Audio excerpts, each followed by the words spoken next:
क्यों किया जाता है? लूप चेक किया जाता है to confirm the functionality of field instrument with the control system. Control system मेरा कौन है? ये मेरा कंट्रोल सिस्टम है। आपका पीएलसी से लेके ये सारा सिस्टम जो है कंट्रोल सिस्टम में आता है। ठीक है, तो हम लोग क्या कंफर्म करते हैं? Functionality of field instrument with control system. Functionality क्या? जैसे ये मेरा प्रेशर ट्रांसमीटर है, तो ये प्रेशर ट्रांसमीटर अगर फील्ड में कंप्रेसर का डिस्चार्ज में लगा है तो वहां पर ग्राफिक्स में भी कहाँ दिखाना चाहिए? कंप्रेसर का डिस्चार्ज में। जैसे ये वाल्व पंप से पहले लगा है, फील्ड में अगर पंप से पहले लगा है तो यहाँ पर भी पंप से पहले होना चाहिए। ठीक है, तो ये सारा चीज ग्राफिक्स में, मतलब ये इसको हम लोग क्या बोलते हैं? पीएनआईडी बोलते हैं। पाइपिंग के रिस्पेक्ट में इंस्ट्रूमेंट कहाँ कनेक्टेड है वो बताता है हमको। उसी तरह पीएनआईडी का ही तरह यहाँ पे ग्राफिक्स बनाया जाता है। जैसा यहाँ दिख रहा है वैसा यहाँ भी है, दोनों में कोई चेंजेस नहीं है, ऑलमोस्ट सेम होगा। हर कुछ पॉइंट नहीं दिया जाएगा बट ऑलमोस्ट वैसा ही दिखेगा ये आपको पीएनआईडी। इससे हमको ये भी पता चलता है कि प्लांट का प्रोसेस किस तरह से कहाँ फ्लो कर रहा है, कहाँ पे क्या प्रोसेसिंग चल रहा है। ठीक है, तो ये सारा चीज हो जाने के बाद तो हम सबसे ये क्या कंफर्म करना चाहते हैं? लूप चेक करके, क्योंकि लूप चेक एक्चुअली में किया कब जाता है? जब कंस्ट्रक्शन कंप्लीट होता है। तो कंस्ट्रक्शन जब चल रहा था तो कंस्ट्रक्शन डिजाइन कहीं हुआ, डिजाइन होने के बाद डिजाइन को इम्प्लीमेंट किया जा रहा है साइट पे। इवन जो ये मेरा सिस्टम है कंट्रोल सिस्टम, ये पैनल हो सकता है किसी और कंट्री में डिजाइन होगा, ये जो ग्राफिक्स है कहीं और डिजाइन होगा, सब आके एक जगह असेंबल होगा पूरा। तो फील्ड में हो सकता है ट्रांसमीटर कोई और लगा रहा है, केबल कोई और लगा रहा है, सब कुछ अलग अलग आदमी कर रहा है। तो हम लोग को क्या करना होता है? आपका कंस्ट्रक्शन हो जाने के बाद हम लोग क्या चाहते हैं? ट्रांसमीटर का फंक्शनैलिटी चेक करें कि डिजाइन के मुताबिक है कि नहीं। मतलब अगर यहाँ ट्रांसमीटर का जो टैग है ग्राफिक्स में भी वही टैग होना चाहिए। ठीक है, यहाँ ट्रांसमीटर का जो रेंज है ग्राफिक्स में भी वही रेंज होना चाहिए। ठीक है, उसके बाद आपका यहाँ अगर हम प्रेशर अप्लाई करते हैं तो इसी टैग का टैग पे यहाँ पे रीडिंग दिखाना चाहिए। ऐसा नहीं है कि मान लो कि यहाँ पे दो टैंक है। ठीक है, टैंक ये मान लेते हैं कि ये टैंक 3 है, ये टैंक 1 है। ये ट्रांसमीटर आके कनेक्ट हो रहा है 4-5 में। ठीक है, और ये ट्रांसमीटर आके कनेक्ट हो रहा है 6-7 पे। पर कोई गलती करता है, गलती करके इसको 6-7 के बजाय 4-5 पे डाल देता है और उसको उल्टा डाल देता है। तो पता चला ये टैंक का लेवल ग्राफिक्स में इस टैंक पे बताएगा, है ना, और इस टैंक का लेवल ग्राफिक्स में इस टैंक पे बताएगा। अगर ये 50% है तो बताएगा ये 50% वहां है। ठीक है, तो लूप स्वैप हो गया। तो हम लोग लूप चेक में क्या करेंगे? लूप चेक में मान लो कि इसको हम उस दिन कैलिब्रेट किए थे, तो लूप चेक में जैसे उस दिन कर रहे थे तो वही कंफर्म करते हैं हम लोग। यहाँ से प्रेशर देंगे और कंफर्म करेंगे कि यही टैंक पे वहां भी दिखा रहा है। सपोज ये टैंक 3 है तो वहां भी टैंक 3 पे ही दिखा रहा है। ऐसा नहीं है कि टैंक 2 पे दिखा रहा हो, ऐसा टैंक 1 पे दिखा रहा हो। तो यही हो गया मेरा लूप चेक। मान लीजिए कि अगर ट्रांसमीटर लगा है, यहाँ पर से 2 पाइपलाइन जा रहा है, या इस टैंक से जैसे ये 2 एसओवी लगा हुआ है, तो ग्राफिक्स में भी ये एसओवी मान लीजिए XV002 है तो ग्राफिक्स में भी XV002 होना चाहिए। समझ में आ गया? तो सेम टू सेम होना चाहिए। प्लस जिस टैग का जो टैग फील्ड में सिमुलेट किया जाए वही टैग का वहां पे इंडिकेशन आना चाहिए। तो ये लूप चेक करने से पहले सबसे पहले तो हमको फील्ड का वेरिफिकेशन करना चाहिए। फील्ड का वेरिफिकेशन क्या है? अब लूप चेक एक्चुअल में करेगा कौन? हम पहले भी बताएं आप लोग को, जो प्रोजेक्ट होता है, जैसे टाटा कंपनी है, टाटा कंपनी क्या करता है? टाटा कंपनी को कोई प्लांट बनाना है। अब वो टाटा कंपनी हमेशा डिजाइन इंजीनियर को थोड़ी रखेगा क्योंकि वो ऑपरेटिंग फेज में है। तो डिजाइन इंजीनियर क्या करेगा? Tata company design engineer hire करने जाएगा तो बहुत मुश्किल है। तो उसके लिए जैसे एलएनटी है, एलएनटी को क्या करेगा? प्रोजेक्ट देगा कि हमको ये प्लांट बनाना। तो एलएनटी डिजाइन करेगा। ऑफकोर्स टाटा कंपनी का कुछ रिप्रेजेंटेटिव होगा जो डिजाइन को अप्रूव करेगा, देखेगा कि कैसा डिजाइन किया गया है, सही है या नहीं है। उसके बाद अप्रूवल हो जाने के बाद एलएनटी क्या करेगा? कंस्ट्रक्शन करेगा। कंस्ट्रक्शन हो सकता है एलएनटी खुद से करेगा। अब एलएनटी बड़ा कंपनी है, वो कोई छोटा छोटा वर्कर को रखे तो वो क्या करेगा? छोटा छोटा कंपनी को कंस्ट्रक्शन दे देगा, मतलब अपने सुपरविजन में पूरा कंस्ट्रक्शन करवाएगा। तो यहाँ पे 3 कंपनी हो गया। क्लाइंट हो गया, मेन कॉन्ट्रैक्टर एंड सब कॉन्ट्रैक्टर बोलते हैं, ठीक है। तो अब क्या होगा कि जब हम लोग सब कॉन्ट्रैक्टर क्या किया, पूरा कंस्ट्रक्शन करवाया, सब कॉन्ट्रैक्टर कंस्ट्रक्शन कराने के बाद जब मेरा सारा इंस्पेक्शन हो जाएगा, कंस्ट्रक्शन होगा तो सबसे पहले इंस्टॉलेशन का इंस्पेक्शन होगा, ट्यूबिंग का इंस्पेक्शन होगा, ग्लैंडिंग एंड टर्मिनेशन का इंस्पेक्शन होगा, ग्लैंड केबल का आईआर टेस्ट होगा। सब कुछ हो जाने के बाद जब सब कुछ रेडी हो गया, ट्यूबिंग रेडी हो गया, तो उसके बाद जब सिस्टम मेरा पावर अप हो गया, हम लोग प्री कमिश्निंग फेज पे हैं, तो प्री कमिश्निंग में फिर क्या करेगा, लूप चेक स्टार्ट होगा। तो लूप चेक में क्या होगा, प्री कमिश्निंग एंड कमिश्निंग में क्या फर्क है। प्री कमिश्निंग में मेरा जो भी यूनिट है उसका इंडिविजुअल इंस्ट्रूमेंट्स 1 बाय 1 चेक किया जाएगा। कमिश्निंग में पूरा होल सिस्टम को, जैसे एक प्लांट है, पूरा प्लांट को स्टार्ट करके, चाहे वाटर के जरिया या कोई और चीज, दूसरा कोई और मीडियम का इस्तेमाल करके इसको प्रेशराइज किया जाएगा और देखेगा ट्रांसमीटर प्रेशर शो कर रहा है कि नहीं, लेवल ट्रांसमीटर लेवल शो कर रहा है कि नहीं, और इस तरह से पूरा फंक्शन, मतलब एक होल सिस्टम का फंक्शन चेक किया जाता है, दैट इज कॉल्ड कमिश्निंग, ठीक है। और लूप चेक को प्री कमिश्निंग में बोलते हैं। तो हम लोग क्या करेंगे, हम क्या बोले कि लूप फोल्डर का, कभी लूप चेक करने से पहले हमको क्या चाहिए, लूप फोल्डर का फील्ड वेरिफिकेशन कर लेना चाहिए। तो फील्ड वेरिफिकेशन में हम क्या करेंगे, आपको एक फोल्डर मिलेगा, फोल्डर जैसे प्लास्टिक का फोल्डर आता है, उसमें क्या क्या डाला हुआ होगा आपको वो लिखा चुके हैं, इंडेक्स होगा, पीएनआईडी होगा, डाटा शीट होगा, अलार्म ट्रिप सेटिंग लिस्ट होगा, ये सारा डॉक्यूमेंट उसमें होगा, इवन लोकेशन ड्राइंग होगा, ताकि अब आपको कोई बताने वाला थोड़ी रहेगा, आपको फोल्डर दे देगा और आपको चेक करना। अब लूप चेक विटनेस कौन करेगा, देखो लूप चेक में 2 क्रू होगा, एक होगा जो परफॉर्म करेगा, एक क्रू होगा जो लूप चेक को अप्रूव करेगा कि ये सही से हो गया है, सही से फंक्शन कर रहा है। तो लूप चेक नॉर्मली जो है, क्लाइंट का जो रिप्रेजेंटेटिव होगा या मेंटेनेंस जो करने वाला है, मेंटेनेंस के लिए जो हायर किया गया है वो टेक्नीशियन होगा, या फिर क्लाइंट क्या करेगा, ये काम कोई कॉन्ट्रैक्टर को दे देगा, वो कॉन्ट्रैक्टर क्या करेगा, एज ए क्लाइंट का रिप्रेजेंटेटिव बन के लूप चेक करेगा। तो लूप चेक में ऑफकोर्स आपको क्वालिफिकेशन अच्छा होना चाहिए, नॉलेज अच्छा होना चाहिए। बोला जाता है कि अगर आप अच्छे से लूप चेक करते हो तो आपका कमिश्निंग, स्टार्टअप एंड मेंटेनेंस अच्छा होता है। अगर लूप चेक आप सही से नहीं करोगे, पता चला कि आप लूप चेक सही से नहीं किए हो, टैंक याला लेवल का स्वैप हो गया है वायर, पता चला याला टैंक का लेवल हाई हाई हुआ, अलार्म उसमें मिलेगा, है ना, डीसीएस ऑपरेटर क्या बोलेगा, टैंक 1 का लेवल हाई हाई हो गया। तो लूप चेक प्रॉपर होना बहुत जरूरी है। लूप चेक अगर प्रॉपर नहीं होगा तो कमिश्निंग, इवन मेंटेनेंस का जो लाइफ होता है वो हॉरिबल हो जाता है। तो इसलिए लूप चेक होना प्रॉपर बहुत जरूरी है। जैसे उस दिन हम लोग किए थे इसका पीएम, बताएं, पीएम में भी वही कर रहे थे, यहाँ से प्रेशर दे रहे थे, वहां देख रहे थे, पर लूप चेक में हम लोग बहुत सारा एडिशनल पॉइंट्स को चेक करते हैं, थोरोली चेक करते हैं, क्योंकि ये फर्स्ट चेकअप है। इसके बाद क्या है, कोई भी चीज इसके बाद आपके अंडर में ये सारा कुछ चला आएगा। तो लूप चेक करने, फोल्डर वेरिफिकेशन के लिए हम फील्ड में जाएंगे। फील्ड में जाने के बाद सबसे पहले देखेंगे कि जो ट्रांसमीटर है वो अगर गैस सर्विस है ऊपर है कि नहीं, लिक्विड सर्विस है तो नीचे है कि नहीं, ठीक है।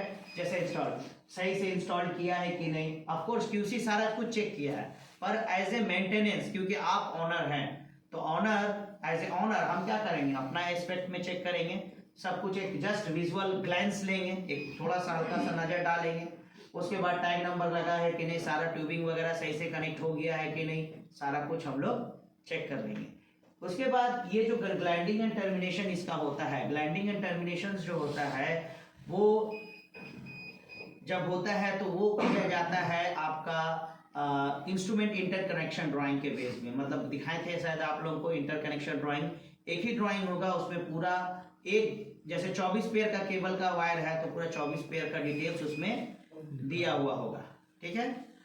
इवन आप लोगों को भेजे हैं कि नहीं याद नहीं, पर दिखाए थे आप लोगों को, तो 24 पूरा पेयर का पूरा डिटेल्स दिया होगा। पर लूप ड्राइंग क्या होगा, लूप ड्राइंग इस तरह का होगा जिसमें एक single end to end information होता है। इसमें कहां तक का इंफॉर्मेशन होगा, इसका फेरुल क्या है। तो ये ड्राइंग का इस्तेमाल करके कंस्ट्रक्शन वाला लोग कंस्ट्रक्शन नहीं करता है, तो हमको लूप चेक, पर इस ड्राइंग का इस्तेमाल, ये हम लोग का बोल सकते हैं की टूल्स है ट्रबल शूट का। इसी से हमको पता चलता है कि कौन सा ट्रांसमीटर का वायर कहां जाके कनेक्ट होगा। तो हमको क्या करना होगा, लूप ड्राइंग लेना होगा, PNID लेना होगा, लेके जाना होगा फील्ड में, देखना होगा सब कुछ सही से है कि नहीं। लूप ड्राइंग लेके हम जाएंगे ट्रांसमीटर में, देखेंगे फेरुल सही से लगाया है कि नहीं, वायर मार्किंग सही किया है कि नहीं, ड्राइंग में जो टर्मिनल नंबर बोल रहा है उस टर्मिनल नंबर पे कनेक्टेड है कि नहीं, जो कलर कोडिंग बोल रहा है वो कलर कोडिंग है कि नहीं। अब यहाँ से अगर क्रॉस फेरुलिंग है तो यहीं पे अदर साइड का भी इंफॉर्मेशन होगा। क्रॉस फेरुलिंग में बताए थे शुरुआत में ही आप लोगों को क्रॉस फेरुलिंग, तो क्रॉस फेरुलिंग में क्रॉस फेरुलिंग का सही इंफॉर्मेशन दिया है कि नहीं। यहाँ चेक हो जाने के बाद जंक्शन बॉक्स में जाएंगे, जंक्शन बॉक्स में देखेंगे सही है कि नहीं, टिक करेंगे। उसके बाद फिर वहाँ सही हो जाने के बाद हम यहाँ आएंगे कंट्रोल सिस्टम पैनल में, कंट्रोल सिस्टम पैनल में देखेंगे सही है कि नहीं। कंट्रोल सिस्टम में पैनल में अगर सब कुछ सही है तो उसके बाद हम देखेंगे यहाँ पर पूरा मतलब वायरिंग, लूप ड्राइंग और उसमें क्या फर्क होता है। इंटरकनेक्शन ड्राइंग में सिर्फ यहाँ तक का इंफॉर्मेशन होता है और लूप ड्राइंग में आपका यहाँ तक का इंफॉर्मेशन होता है। तो आपको यहाँ तक का इंफॉर्मेशन चेक करना पड़ेगा कि कोर मार्किंग वगैरह सही से किया गया है कि नहीं, क्योंकि ये आपका क्या है, टूल्स है। मान लीजिए अगर इसमें गलत लिख दिया है नंबर वायर का तो क्या होगा, फ्यूचर में कोई टर्मिनेशन करेगा तो गलत वायर को खोल देगा। तो इसीलिए हमको लूप फोल्डर का वेरिफिकेशन प्रॉपरली करना जरूरी होता है, खास करके लूप ड्राइंग का वेरिफिकेशन करना बहुत जरूरी होता है। क्लियर हो गया। अब इसमें भी डिपेंड्स करता है कंपनी कितना खर्च करना चाह रहा है, क्योंकि लूप फोल्डर वेरिफिकेशन के लिए ऑफकोर्स मैन पावर चाहिए, है ना। तो मैन पावर चाहिए, तो मैन पावर कितना रखा है, क्या करना चाह रहा है, उस पर डिपेंड्स भी करता है। तो अगर ये सारा चीज, इवन मेंटेनेंस एक्सेस हम लिखाएं आप लोगों को कि मेंटेनेंस एक्सेस होना चाहिए। मेंटेनेंस एक्सेस क्या है, मान लीजिए ये ट्रांसमीटर को ऊपर लगा दिया तो हम काम कर पाएंगे, नहीं कर पाएंगे। या ये पोजिशनर को यहाँ पर कोई पाइपलाइन है उधर घुमा के लगा दिया, काम कर पाएंगे, नहीं कर पाएंगे। तो ये वाल्व का ओरिएंटेशन चेंज करवाना होगा। ट्रांसमीटर वहां एक्सेस नहीं कर पा रहे हैं तो आप क्या करेंगे, पंच डालेंगे। पंच डालेंगे कि ट्रांसमीटर इज नॉट एक्सेसिबल, ठीक है। तो पंच डालने के बाद अब कहाँ जाएगा पंच, पंच किसके पास जाता है, तो पंच जो है सबसे पहले जो कंस्ट्रक्शन का इंजीनियर होगा, जो भी आपका कंस्ट्रक्शन साइट से रिप्रेजेंटेटिव होगा उसके पास जाएगा। वो क्या करेगा, इसको लेके डिजाइन वाले के पास जाएगा, जो मेन कॉन्ट्रैक्टर है उसका डिजाइन वाला के पास, इसके लिए पंच आया है। ऐसा हम लोग ड्राइंग के हिसाब से काम किए हैं, पर फिर भी क्लाइंट जो है पंच कर रहा है। या फिर ये अगर ओरिएंटेशन रॉन्ग है तो पुल्लुम सही कर सकता है, तो खुद से सही कर देगा। पर अगर कुछ रॉन्ग है, मान लीजिए इसमें लिखा हुआ है ILD में लिखा हुआ है JB में ये 11-12 पे जाएगा, पर यहाँ हम आके देख रहे हैं तो वो वायर जो है कनेक्टेड है 21-22 में या 16-17 में, तो क्या करेंगे, तो फिर ये इसको भी हम लोग को क्या करना होगा, पंच करना होगा। तो पंच का एक फॉर्म होगा, उसमें आप लिखेंगे, क्या लिखेंगे कि termination is not matching with the loop drawing, आप बोल सकते हैं junction box termination is not matching with the loop drawing. Even इस केबल का नंबर होता है, आप जितना उसको स्पेसिफाई कर सके आप स्पेसिफाई करेंगे और उसको लिख देंगे, ठीक है।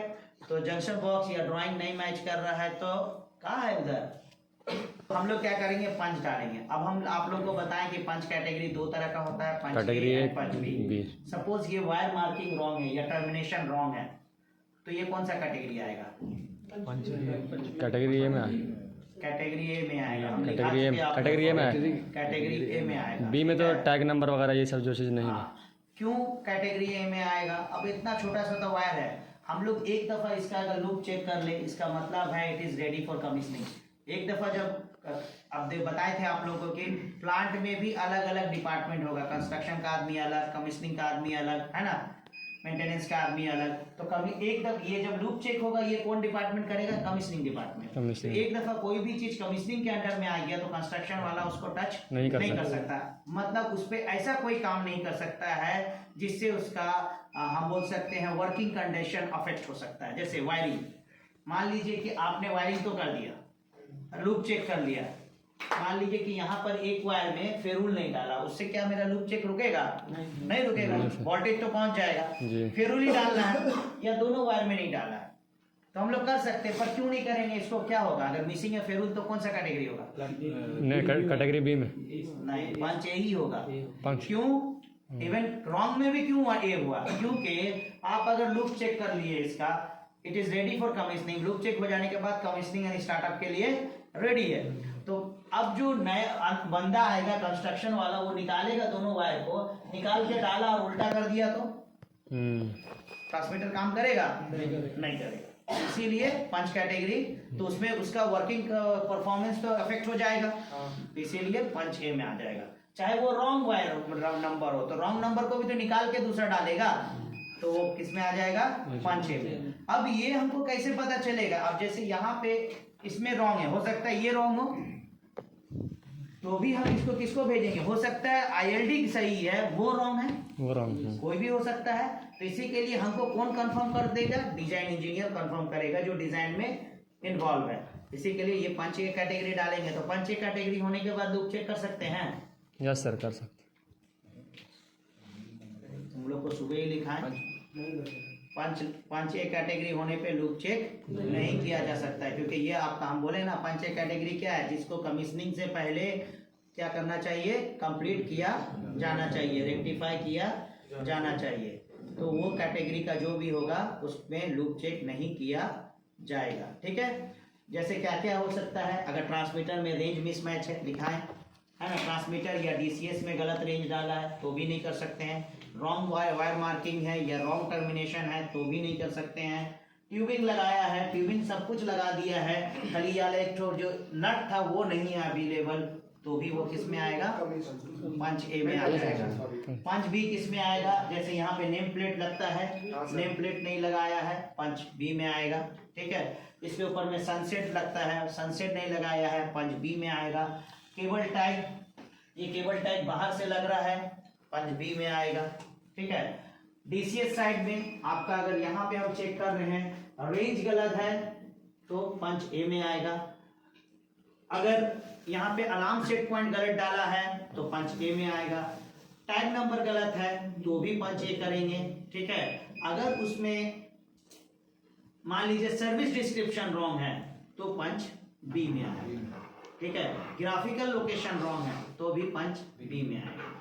समझ में आ गया? तो वो सारा थोड़ा बहुत चीज किया जा सकता है, नहीं तो अगर पंच ए कोई सा भी एक्टिव है तो लूप चेक नहीं किया जा सकता है। तो ये सारा ये वेरीफाई हो जाने के बाद आप क्या करेंगे? एक आदमी फील्ड में रहेगा, एक आदमी यहाँ रहेगा। फील्ड वाला आदमी उधर से प्रेशर देगा और यहाँ का आदमी यहाँ पर देखेगा कि सेम प्रेशर यहाँ पे मिल रहा है कि नहीं। जिस तरह से हम लोग उस दिन अलार्म सिमुलेट किए थे उसी तरह से अलार्म सिमुलेट करेंगे और देखेंगे सही हमको अलार्म मिल रहा है कि नहीं। इधर आ जाओ सब। इसका ग्राफिक्स है, डीसीएस का ग्राफिक्स जो है इस तरह से, ये जो है ये क्या, इसको हम लोग बोलते हैं फेस प्लेट। ये कैसे ओपन होगा? जैसे यहाँ पे जो टैग है ना, इसको जैसे ही आप क्लिक करेंगे इस तरह का पॉपअप विंडो ओपन होगा जिसका नाम है फेस प्लेट। इसमें आप देख सकते हैं कि इसका रेंज कितना है। जैसे यहाँ पे रेंज कितना लिखा है? 1400 है ना, 1400 मीटर क्यूब पर आवर का रेंज है। यहाँ पर भी 1400 मीटर क्यूब का पर आवर का रेंज है, यहाँ पर भी 1400 मीटर क्यूब का पर आवर का रेंज है। तो अगर ये डीबी ट्रांसमीटर होगा तो फील्ड में कौन सा रेंज होगा? फील्ड में यहाँ पे रेंज फ्लो रेट का होगा। तो आप ये जो सारा टैग है जिस पे क्लिक करेंगे ये फेस प्लेट ओपन होगा। तो हम लोग को एज ए टेक्नीशियन हम लोग को क्या नॉलेज होना चाहिए? आपको जो नॉलेज होना चाहिए हो रहा है इसका। तो ये आपका ग्राफिक्स है। ग्राफिक्स का पेज अगर हम ओपन करते हैं, सबसे पहले हम क्या करेंगे? सबसे पहले देखेंगे ग्राफिकल लोकेशन। जैसे पीएनआईडी भी ऐसा ही होगा, हमको देखना होगा कि ये जो ट्रांसमीटर है PIZA कहाँ पर है। ठीक है। तो PIZA जो है ये वाल्व से पहले है। यहाँ पर एक आपका इसको हम लोग ये बोलते हैं कनेक्टर, नहीं कनेक्टर नहीं है, ये क्या प्रेजेंटेशन में आएगा। एल्बो थोड़ा कोना पे एल्बो।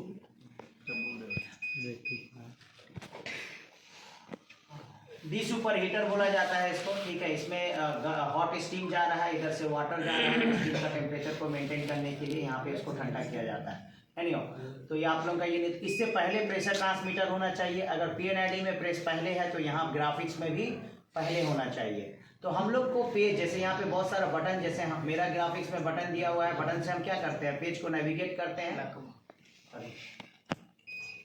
बटन से क्या करते हैं? पेज को नेविगेट करते हैं। तो यहाँ पर भी पेज को नेविगेट करने के लिए आपका बहुत सारा बटन्स होगा। उसको क्लिक करेंगे, इवन यहाँ पर क्लिक करेंगे तो यहाँ ये लाइन जो दूसरा पेज में जा रहा है वहाँ चला जाएगा। हम लोग को वही देखना रहता है। तो हम जैसे इस पे ये जो ट्रांसमीटर है पीका 139, हम पीका 139 को ओपन किए, यहाँ पे है पीका 139। हम जैसे इस पे क्लिक करेंगे तो ये फेस प्लेट ओपन होगा। फेस प्लेट ओपन होने के बाद हम यहाँ पे क्या देख सकते हैं, रेंज देख सकते हैं, 0 से 600 kPa का रेंज है। और इसमें अलार्म सेट पॉइंट कितना दिया गया है, 400 का रेंज, 400 का सेट पॉइंट दिया गया है। क्या हो गया, ब्लू वाला क्या तो अगर कंट्रोलर है तो कंट्रोलर का क्या होता है, इनपुट एंड आउटपुट होता है। तो ये कंट्रोलर का पीवी है, ये इसका सेट पॉइंट है, ये आपका आउटपुट है कि वाल्व अभी कितना परसेंट ओपन कमांड वाल्व को जा रहा है। सेट पॉइंट नहीं रहा अबे उसके नीचे ये आपका बार ग्राफ जो है रेंज बना हुआ है 0 से 600 का, ठीक है। मतलब ये आपका प्रेशर का रेंज है, ट्रांसमीटर का रेंज है, ठीक है। या कंट्रोलर का रेंज है, ठीक है। ये कंट्रोलर का सेट पॉइंट है, 400 सेट पॉइंट डाला है, ठीक है। और ये आपका जो है आउटपुट है। तो ये वैल्यू का बार ग्राफ दिखा रहा है पीला में, ये वैल्यू का बार ग्राफ दिखा रहा है आपका ब्लू में। मतलब ब्लू वाला भी लाइव है, मतलब क्या चीज, मतलब ब्लू वाला भी जितना मतलब प्रोसेस फ्लो कर रहा है वाल्व कितना खुला हुआ है, कितना परसेंट वो बता रहा है, ठीक है। उसके बाद यहाँ पे एक डिटेल्स प्लेट, अगर आप यहाँ पे ये बटन को क्लिक करेंगे तो ये डिटेल्स प्लेट ओपन होगा। तो डिटेल्स प्लेट में आपको बताएगा, देखिए हाई लिमिट कितना है, 450, मतलब 450 से ऊपर अगर प्रेशर गया तो हाई अलार्म जनरेट होगा। क्लियर हो गया, 450 से ऊपर में हाई अलार्म जनरेट होगा। तो आप जब लूप चेक कर रहे हैं तो आपको क्या क्या चेक करने बोला गया, टैग नंबर। तो ग्राफिक्स आप ओपन करेंगे, सबसे पहले आप चेक करेंगे टैग नंबर सही है कि नहीं, है ना। ये है ना टैग नंबर पीका 139। टैग नंबर चेक करने के बाद आप फेस प्लेट ओपन करेंगे। उसके बाद आप देखेंगे यहाँ पे देखो लिखा हुआ है आपका, क्या हो रहा है, तूड़ दे सबको, कमर में दम न है, डाल जाएगी। 32 साल हो गया। यहाँ पे सर्विस डिस्क्रिप्शन लिखा हुआ है, D super heater GSU1 outlet, है ना। तो ये क्या चीज है, डी सुपर हीटर का आउटलेट का टेम्परेचर, ये प्रेशर है। तो ये इसका सर्विस डिस्क्रिप्शन हो गया। तो सर्विस डिस्क्रिप्शन आपका डाटा शीट में दिया होता है, सर्विस डिस्क्रिप्शन डाटा शीट पे मैच करना चाहिए। ऐसा नहीं है कि यहाँ पे ये दो, अगर मान लीजिए वहाँ पे 2 GSU है तो ये लिख दिया GSU1 बट लगा हुआ है GSU2 में, या ये डी सुपर हीटर है ये और कुछ लिख दिया। तो सर्विस डिस्क्रिप्शन भी होना चाहिए, इससे हम लोग को क्या होता है, ट्रबल शूट करने में इजी होता है, ठीक है। उसके बाद ये अलार्म का सेट पॉइंट है, तो अलार्म सेट पॉइंट भी सेम होना चाहिए, ठीक है।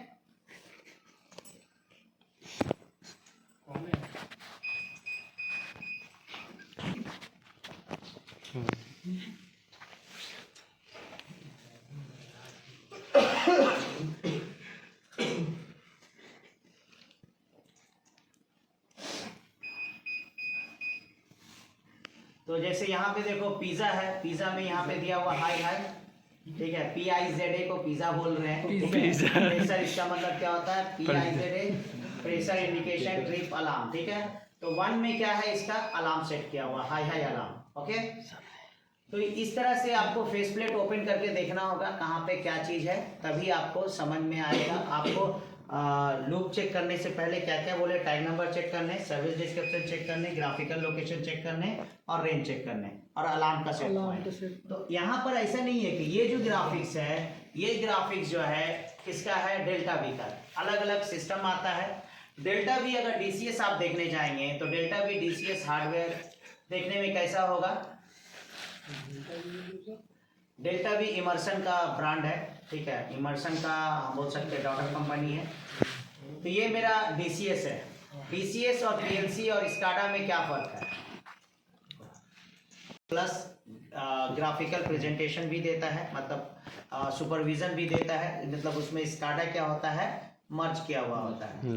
PLC एक हार्डवेयर है, स्टैंड एलोन कंट्रोलर होता है। अगर उसमें हमको ग्राफिक चाहिए तो हमको फिर HMI का सॉफ्टवेयर या फिर स्काडा का सॉफ्टवेयर इस्तेमाल करना पड़ता है। नहीं हो, अगर हार्डवेयर साइड में देखें तो DCS, PLC और IPS तीनों में कोई फर्क नहीं है। सब में क्या होगा, पावर सप्लाई कार्ड होगा, CPU होगा, पावर सप्लाई कार्ड, CPU और ये सारा इनपुट आउटपुट कार्ड है, ठीक है।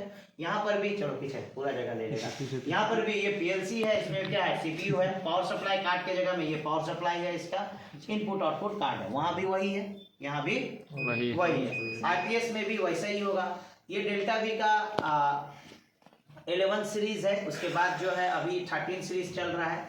ये डेल्टा वी का 13 सीरीज है, डेल्टा वी का इस तरह का DCS। इसमें भी वही हो गया, क्या है, पावर सप्लाई CPU और इनपुट आउटपुट कार्ड है पूरा, ठीक है। अलग अलग रैक होगा, या रैक याद रखो, बाद में बताएंगे। जैसे ये CPU ही, ये सारा रैक को, इसमें कोई CPU नहीं है, इसमें सिर्फ इनपुट आउटपुट कार्ड है। ये सारा पूरा एक सिस्टम है, ठीक है। अगर इसी में हम हनीवेल में जाएंगे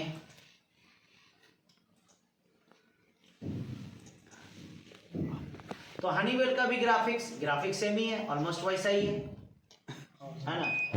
हमको वही देखना रहता है, पर थोड़ा सा लुक जो है डिफरेंट है ना।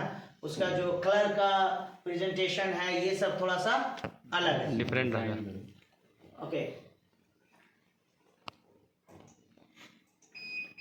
ठीक है। तो ये हनीवेल का है, तो इसमें भी वैसा ही है आपको। अब ये सब क्या है, कंप्रेसर का डिटेल्स दिया हुआ है, कंप्रेसर का बेयरिंग का टेम्परेचर, वाइब्रेशन, ये सब कैसे है। तो वहाँ इक्विपमेंट के वाइज देखेंगे तो समझ में आएगा, ऐसे समझ में नहीं आएगा, ठीक है। तो इसका अगर हार्डवेयर देखेंगे तो हनीवेल का जो हार्डवेयर है कुछ इस तरह का है।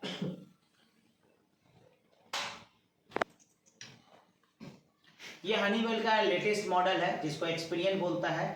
इसमें कार्ड देखो इस तरह से लगाया हुआ है, CPU इधर होगा और ये सारा इनपुट आउटपुट कार्ड होगा। CPU इधर CPU देखने में सब सेम ही है, पर इस तरह से लगा हुआ है। इसको आयोटा सिस्टम बोलता है। तो हनीवेल इस तरह से कार्ड ये बनाया हुआ है DCS। सबका DCS जो है थोड़ा अलग अलग होगा। अगर IPS में जाएं, पहले का हनीवेल का IPS TDC 3000 इस तरह का आता था। ये ओल्ड मॉडल है, अब एब्सोल्यूट हो गया, अब ये यूज नहीं होता है। ठीक है। तो हनीवेल में अगर आप अलार्म देखना चाह रहे हैं तो अलार्म हनीवेल में इस तरह का होगा। अलार्म का सेट पॉइंट के लिए, जैसे ये तो स्विच है,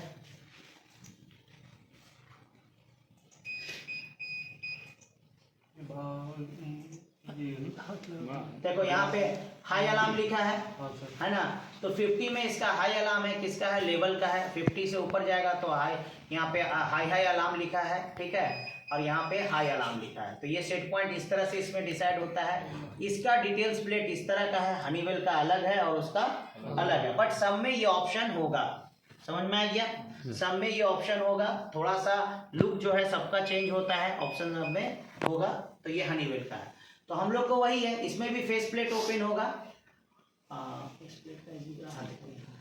तो इसमें फेस प्लेट कैसा ओपन होगा, इस तरह का। जैसे ही आप लेवल पे, जैसे ये कौन सा 132 ये देखो, यहाँ पे जैसे क्लिक करेंगे ये फेस प्लेट ओपन होगा।